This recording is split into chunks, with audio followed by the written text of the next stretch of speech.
शहर की ताजर और सनतकार तंजीमों ने Faisalabad chamber of commerce and industry के प्लेटफार्म से बिजली और गैस के मसाइल के ख़िलाफ़ 10 फरवरी से हड़ताल का ऐलान कर दिया है, जबकि इस सिलसिला में बातचीत के लिए मुकम्मल तौर पर बाख्तियार मुश्तरका एक्शन कमेटी भी कायम कर दी गई है।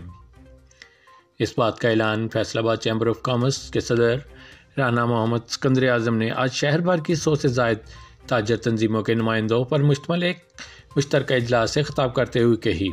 उन्होंने बताया कि तमाम ताजर और सनतकार तंजीमें इस बात पर मुत्तफ़िक़ हैं कि बिजली के नरखों में इजाफे और टैक्स के मसाइल की वजह से पैदा होने वाले हालात में किसी किस्म का कारोबार करना मुमकिन ही नहीं है। वो इस सिलसिला में वज़ीर आज़म इमरान खान समेत दीगर आला हुकूमती नुमाइंदों को भी इस हवाले से अपनी तशवीश से आगाह कर चुके हैं, मगर कोई भी हुकूमती अहदेदारान मसाइल को समझना ही नहीं चाहता। उन्होंने कहा कि हड़ताल को कामयाब बनाने के लिए स्ट्रीट पावर रखने वाली ताजर तंजीमों को कलीदी किरदार अदा करना होगा।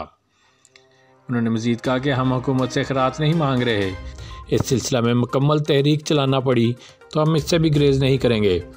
फैसलाबाद मुल्की सतह पर चलने वाली तहरीक को भी लीड करेगा। उन्होंने कहा कि अगर मुश्तरका एक्शन कमेटी के मुतालबात को तस्लीम कर लिया गया तो ये हड़ताल की कॉल फौरी वापस ले लेंगे।